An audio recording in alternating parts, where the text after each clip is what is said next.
Good afternoon. This is the 15th meeting of the Community and Purchase Services Committee. The City of London is situated on the traditional lands of the Anishinaabeg, Haudenosaunee, and the Wampanoag and Onawandran. We honor and respect the history, language, and culture of the diverse Indigenous people who call this territory home. The City of London is currently home to many First Nation, Métis, and Inuit today. As representatives of the people of the City of London, we are grateful to the opportunity to work and live in this territory. The City of London is committed to making every effort to provide alternate formats and communication supports for meetings upon request. To make a request specific to this meeting, please contact cpsc@london.ca or 519-661-2489, extension 2425. We have all members of the committee in chambers today, being myself, Councillor Stevenson, Pribble, Rahman, Ferreira. The mayor has not joined us in person or virtually, nor am I expecting him. Looking to committee for disclosures of pecuniary interest. Seeing none, I'll also note that we're working off the added agenda today, as a couple things have been updated.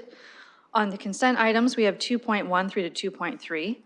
I'll note that 2.3 has been updated with an revised staff report, as there's some bylaw items that were corrected in it.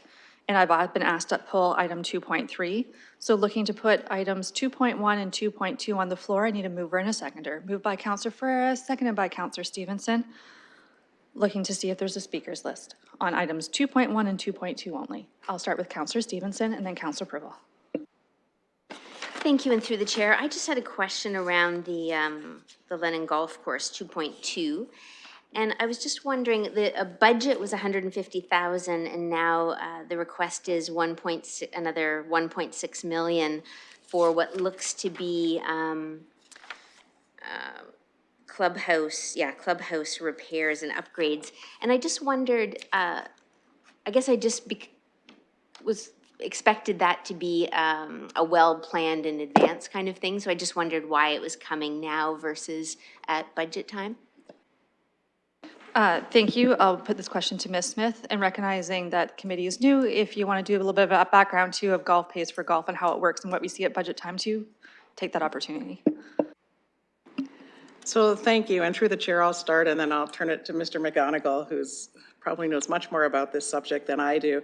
You're correct. So this is work. So we've recently been able to start building our capital reserve fund for golf. As you know, this is made solely from golf revenues. So it's just been in the last couple of years that we've realized enough revenues to start building a reserve fund to do some much needed work. So we've done some work in the past year at both Fanshawe and Thames Valley. So we've been working with our colleagues in facilities to identify some key work that needs to be done. So once we've realized those revenues, we're able to reinvest them back into our golf courses. So we are working on a long-range capital plan now that we have our 2 golf courses up successfully running. We are working on a long-range capital plan for our golf courses. So you will probably see things more in advance next time. But we want to get this work done. We have a limited time to get it done because of the seasons, and we especially want to get the work done in Thames Valley because next year is its 100th year celebration. So this will allow us to do some much needed work in order to improve some of our life cycle renewal, which is most of these projects that are on the list in front of you today. I'm not sure if I missed anything, Mr. McGonigal. He seems pleased. Thank you, and through the chair, I don't have anything to add. The main reason is that we're still open. In the last 2 years, we haven't closed our golf courses till the first week in November, and we open up again the first week of April. It's a very limited window to get the work completed, and this is the process on how we access the funds in that reserve fund. Okay, Councillor Stevenson. Thank you. That really is very helpful. And so without having the long-term capital plan, there's no concern about spending this and then finding out that, you know, we spent it without seeing that plan. We're good with this? To staff. Thank you, and through the chair, this, what you're seeing in front of you is life cycle renewal, so it's work that needs to be done. The washrooms aren't accessible, so this is really work that needs to be done to improve the HVAC, the accessibility of the washrooms, the front counters, which we did if you've been out to our golf courses to make them more accessible. for customers. So this is really much needed work to be done. Some more long-range work we're working on with facilities to look at a much broader capital plan now as we're starting to realize the annual revenues that we hope to be realizing every year from golf. Counselor? So just to follow up, 100 years, that's going to be quite a celebration. So yeah, we have to get it looking good. Through the chair, we will invite you all. Perfect. We look forward to it. A huge milestone in the city. Counselor Pribble, and then Counselor Rahman. Through the chair to the staff, and I'm personally really very happy to see this, and not because I'm not a golfer, but because I do believe that this should be one of our jewels of the city, and it's certainly well deserved, and it really needs it. I do have two questions though, and when I toured it actually with the staff not too long ago, we did go through the NIC basement modification and refresh $55,000, and we talked about it with the staff and with the management, and with actually the potential that it could be developed and used for our community, certain classes, etc. And I wanted to ask you, is this 55,000 that it's going to get us to this point? Or if we are already doing it and having a 100-year anniversary, should we look at it and really make it as a jewel and spend more on the basement and get it all done? Okay, Mr. McGall. Thank you, and through the chair.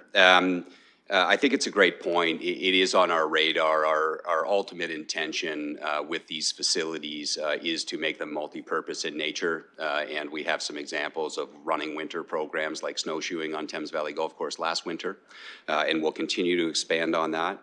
As it relates to the basement, I think what you see in front of you today is for us to catch up on some outdated capital works that we didn't have the funding to actually do prior to this time. So we certainly will be working on the long-range plan for the basement related to multi-purpose. That $55,000 will not cover it, but we will continue to put money away in our reserve fund, and as always, to access that money in the reserve fund, we will come back. We also have to phase out the work because of those opening and closing dates and the impact on the operations of the day-to-day. So we're quite happy with the way that it's phased in, and we are really excited about the future opportunities that we think Thames Valley Clubhouse will offer to the community. Counselor Pribble? Okay, thank you for that. And one other follow-up, and I did see a couple amounts there for electrical work. Did we look, or are we looking at the opportunities in terms of the solar panels and going kind of looking the energy savings and potential investment that we can recoup from, let's say, federal governments for initiatives such these? To staff? Thank you, and through the chair, I can start with that. So as we're looking at this, we are replacing all lighting LED. So we're doing that, and as with respect to the electrical work, Thames Valley Clubhouse is all electrical. So the facility itself doesn't have natural gas. So already we're utilizing electricity for the heat and everything else. So we're taking our steps forward to do that. And as we come forward with a capital plan as was outlined at SPPC in June, we will be coming forward with a net zero capital plan for our facilities, and Thames Valley Golf Course Clubhouse is one of our city facilities and assets. So it will be part of the plan as we go forward, just like our other facilities. I don't know, Mr. Mercado. Thank you. Through the chair, and I will turn it over to our facility partners to see if they have any additions to those comments. No, thank you. And through the chair, we are currently working on developing a net zero plan, like for across the entire corporation, and Thames Valley would be included in that, as Ms. Smith referred to. And in terms of specifically for solar panels, because of the age of the building, again, being so old, it's mainly wood structure, so there's significant structural works that's required, as well as we need to verify the grid could handle the solar going into it. So there's a few processes that would be required. That's all tied into that net zero plan. Thank you. Follow-up, Counselor? No more follow-up. Thank you for the answers. Thank you. Thank you, Counselor Rahman. Thank you, and through you, happy to see this come forward and had very similar questions to Councilor Purple.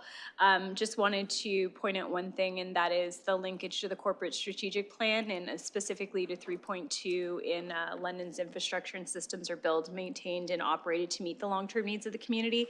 So I understand that might be our long-term goal, but it is also supposed to be our short-term goal on any construction and any initiatives that we're taking. So I'm not sure if there's an opportunity before council to evaluate what is proposed and see if there's alignment with 3.2 and then make that amendment if possible to where it aligns within the strat plan so that again, we're meeting our own objectives here as well. Thank you. Not sure if staff want to comment on that? Thank you, and through the chair, we will certainly undertake some of that prior to council. But I think as indicated, this is a corporate asset like all of our facilities, and it will be part of the plan to net zero by the target date of 2045. We are continually using the facility now for as many community purposes as we can at this time, that the infrastructure will allow for. Thank you. Thank you. I have no further speakers on my list at the moment. Seeing none, calling the question on items 2.1 and 2.2.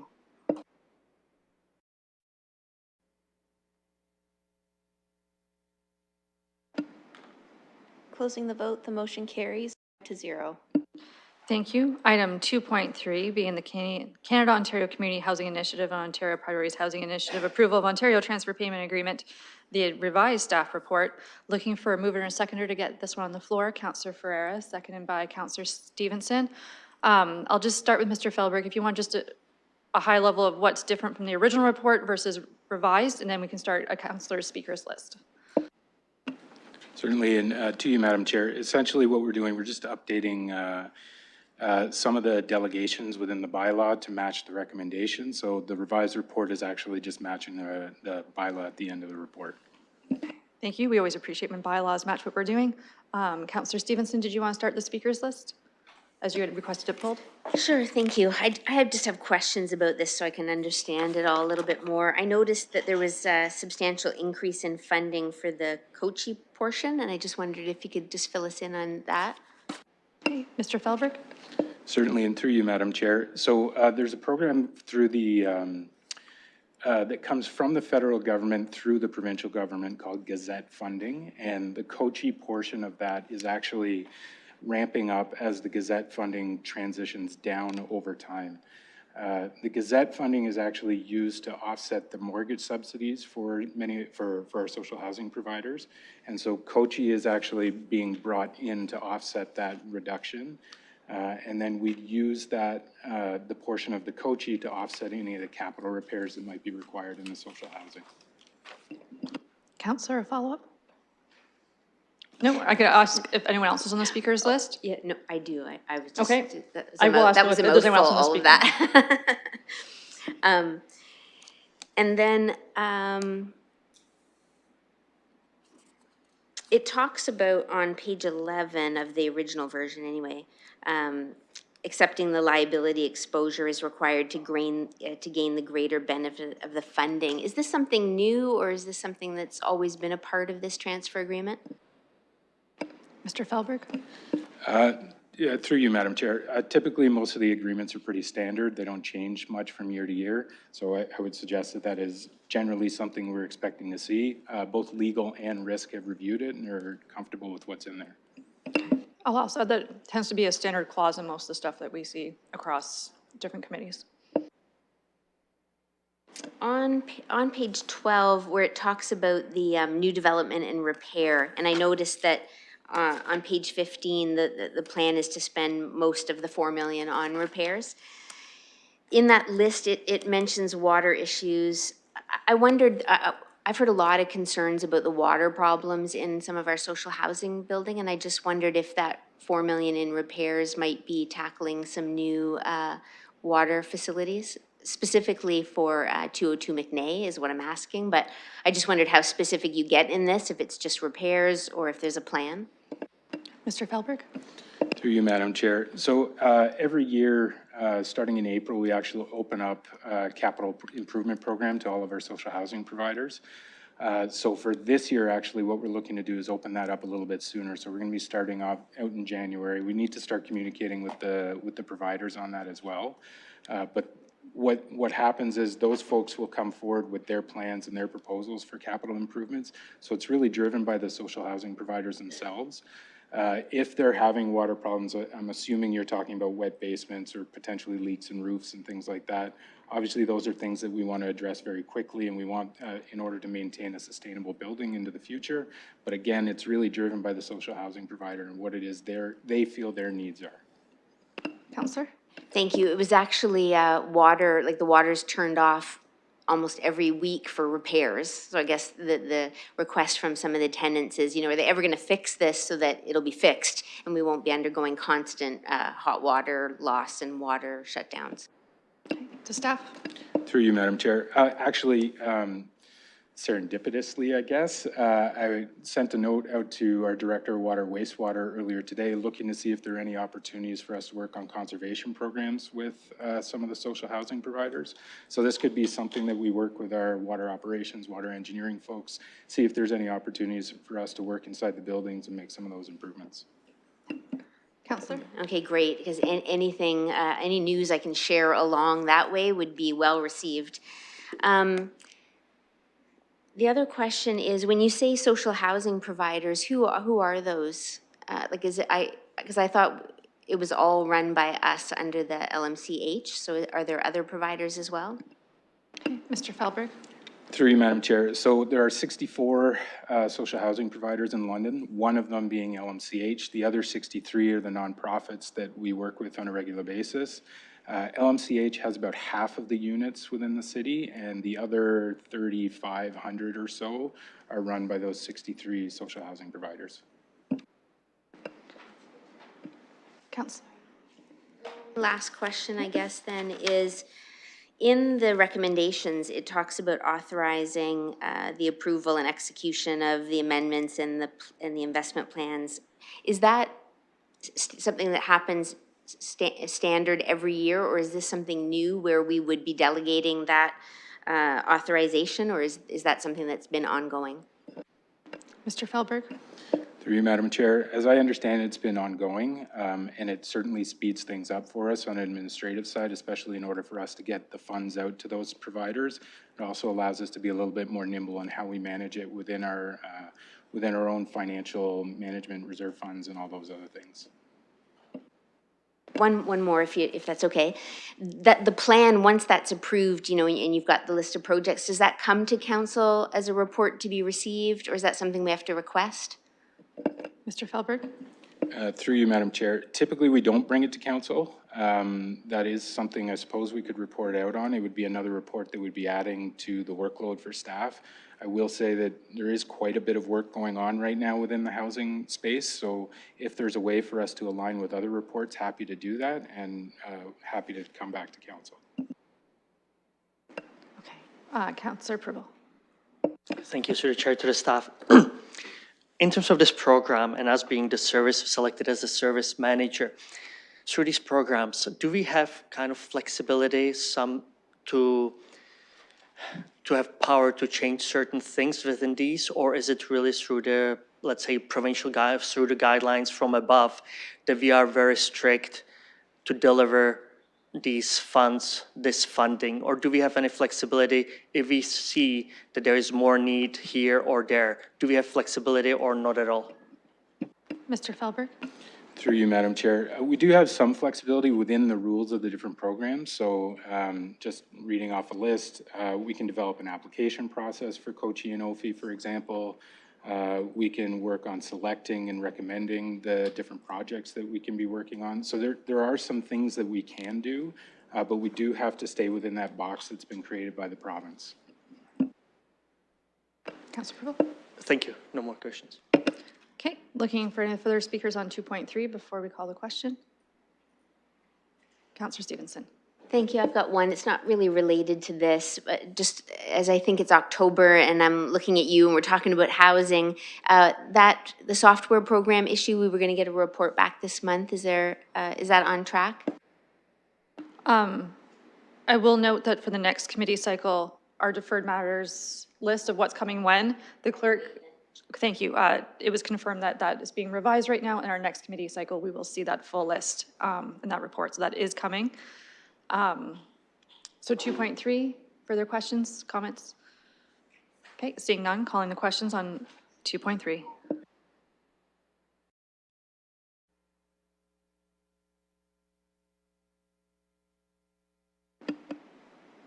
Closing the vote, motion carries 5-0. Thank you for that. We have no scheduled items. Items for direction, we have 4.1, being the alignment of rent supplement and housing allowance programs to a portable benefit system. Looking to, Mr. Cooper's going to give a brief overview of this one, and then I'll start my speakers list. I'll also note that it's on page 146 of your original agenda, and the recommendations into a part A, B, and C. So when Mr. Cooper is done, I'll look to see if anyone wants to move that or what the will of committee is. Mr. Cooper. Thank you, and through the chair, I'm pleased tonight to present a report on the moving our system to a portable housing benefit. This report is really the culmination of a number of months of engagement and feedback within our community. Our purpose of this report is really twofold. It first begins to look at transforming our current rent supplement allowance system into a more efficient and effective system that's going to serve low-income Londoners. Those are the folks that would benefit from this the most. The second is really then to utilize the implementation guide provided by the consultant to support the necessary ongoing work by my team to get this system put in place. So the work was undertaken in 3 different phases. The first being a background research report to understand sort of what other communities and other service managers are doing, learn from their best practices to see what could be implemented in London. The second being the consultation phase, where we reviewed and worked with a number of internal staff here at the City of London, as well as many community partners and those with lived and living experience that represented a vast variety of different population groups in our community. And then the third phase, which is really before you today, is the final report and implementation. And that document, as mentioned, is going to assist in us involving this work into the portable benefit system. So as you know, the consultants really took a where are we now, where we want to be, and how we want to get their approach to this work.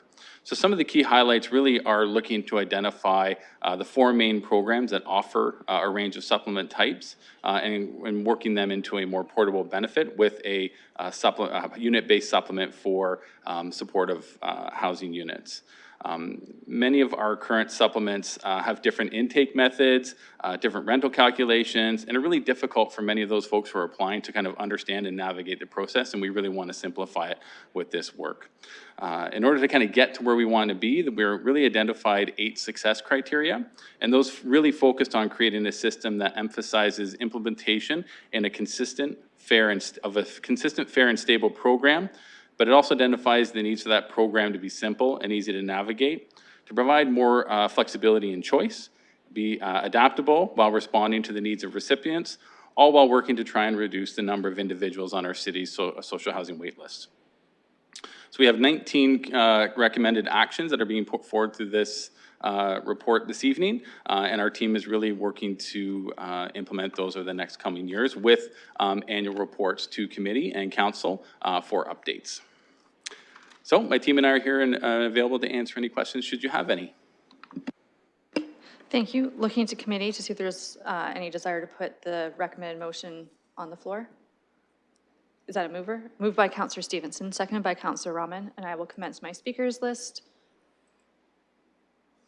with Councillor Stevenson. Thank you. Just questions again, trying to understand all of this. What are people going to experience overall? Is it going to be more of this one place to go to rather than various different like, I get the feeling it's going to be easier, but what are going to be the notices? Is this isn't going to change the Housing Stability Bank at Salvation Army, or is that pulling all of that in? Okay, Mr. Cooper. Thank you. And through the chair, what we heard through the consultation was a need to simplify the access points for many of these programs. There are a number of different application type access points. And so for the benefits, it was really loud and clear from community that they wanted city to make it a little simpler for them and easier to access. So this work is definitely outside of the Housing Stability Bank, although when we talked first in last month's rent or utility and rental arrears, there are intrinsically linked, but from a funding and operations perspective, they are separate. Not sure if you want to go next, Councillor Stevenson, or I'll go to Councillor Pribble and come back to you. Okay, Councillor Pribble. Thank you, and I really like this proposal in terms of, I think it's a great initiative, and I think that it's going to be very beneficial to us. One thing is, one quick question, with the 19 points, did I hear right that our deadline, or we are hoping within the next couple of years, was that right? Mr. Cooper? Thank you, and through the chair, we recognize that the implementation of this work is going to be ongoing and take a continual improvement methodology to that work.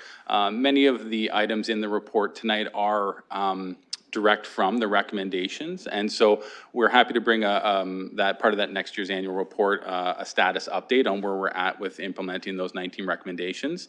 Many of them are going to be fairly I'd say short to midterm for implementation, but there are a number of other aspects of them that will be long-term, as noted in the report. So we're giving ourselves a couple years, as we know funding may shift in some of the whole of community work. As well, we have to do an update to our Housing Stability Action Plan next year. So any one of those aspects might influence some of the work we do to implement this, as supplements are a key deliverable for providing housing stability for individuals in these tough economic times.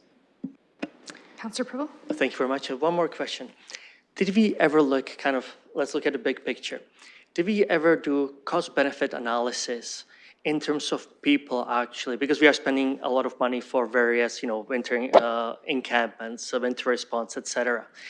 And we do have, and we know, I'm quite sure you do as well, just like I do, certain people that are right now living by the river that recently lost roof over their head because of they couldn't pay their rents anymore. Did we ever do a kind of this big picture analysis, how much it would cost us to potentially offer more or higher supplements and to keep people actually, to have them roof over their head instead of paying additional monies, funds for these other initiatives? So really looking at the big picture, if we ever done it and if we did, what were the results? Mr. Cooper? Thanks, and that's a great question from the councillor. This work by the consultant did do an understanding, a review of sort of how we can support individuals to maintain their housing, right? So the work that we utilize through our Canada Ontario Housing Benefit is a provincially administered, housing benefit program that our teams are able to utilize to support many folks to maintain housing. We see a lot of seniors access that current benefit and apply for that benefit due to a loss of income or a loss of a spouse. So this work did do some analysis on people's ability to pay. It's why we're looking at moving away from the standard CMHC AMR and actually to an average market rent on vacancy type level of affordability. So it is to try and help alleviate the affordability challenges people are experiencing to help prevent and divert individuals from experiencing homelessness. Councillor Pribble? Financially, did we ever look at the cost let's say that potentially if we say that other initiative costs us $5 million, and we believe for, let's say, 6 months, just like our kind of winter response, how many people roughly we help, and if we do it divided by number of people we help, and then divided by 12, it would be monthly rent, right? Did we ever look at this perspective and potentially found out that actually our initiatives that we are doing are more expensive than if we help this one person $100, $200 a month and have them keep their apartment? Mr. Cooper? Thank you, and through the chair, I appreciate the question. And the reality is, we always say that what is it, an ounce of prevention is worth a pound of cure, right? So we do take that analogy in our teams. We are working on prevention and diversion pieces to that. We also recognize that the current situation within our community is one of crisis. And so those immediate responses to support people that are already experiencing homelessness are going to probably have a higher price tag than some of the work that we can do to prevent individuals from experiencing homelessness. And so this program is one of several, including, as we mentioned earlier, Housing Stability Bank, our Housing Stability Table, that does help and invest in work to support people to prevent homelessness and save, so to speak, the investment on the back end. So a full system analysis, we have not completed that at this point. Might be something we could add as part of our Housing Stability Action Plan. It's not a provincial requirement for that, but should council wish to direct us to undertake that work, then that is something we can consider. Councillor Purple? Thank you for the answers. No more questions. And I would like, I will discuss it with some of my colleagues in this because I don't know how much work would this take, but I do think that for the big picture and for our future, this would be probably a good idea to undertake. Thank you. Okay. Councillor Stevenson? Thank you. I haven't read through this really fully, so I'm going to do that and reach out to you later with questions. But the portable housing benefit, the little that I had read said that they could use it to go anywhere in Ontario. Is there a way to make sure that those funds help Londoners? Mr. Cooper? Thank you. So the Canada Ontario Housing Benefit is specific for anywhere in the province once they get intake. We do support individuals from our service manager area, so the City of London and the County of Middlesex, and every year we get an additional allocation from the province for additional units. The portable benefit we're looking at here is specifically to the City of London, and for those investments that are made as a service manager, we would also support the county in those areas, but predominantly most of the investment here would go to the City of London. Thank you. Councillor Stevenson, you're satisfied? Okay. Looking for other questions or comments from committee members? And we have no visiting councillors online, just to clarify that. Calling the question on 4.1.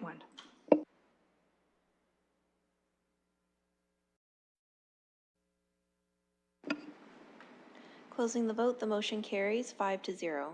Okay, for deferred matters, additional business, as stated, the deferred matters list will be on the next agenda of this committee. We do have 3 confidential items to consider in closed session. At this time, I would need a motion to move into closed session to discuss the items as outlined on the public agenda. All 3 pertain to the Mayor's New Year's honors list for potential 2024 awards. Moved by Councillor Rahman, seconded by Councillor Farah. Calling the question.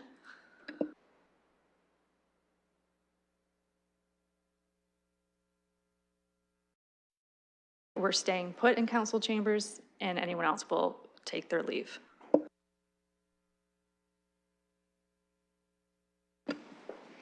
Closing the vote, the motion carries 5-0. Okay, just one moment as we move into closed session, and then we will open from closed session as well before we adjourn.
Thank you. We're moving back into public session, looking to Councillor Rahman to report out.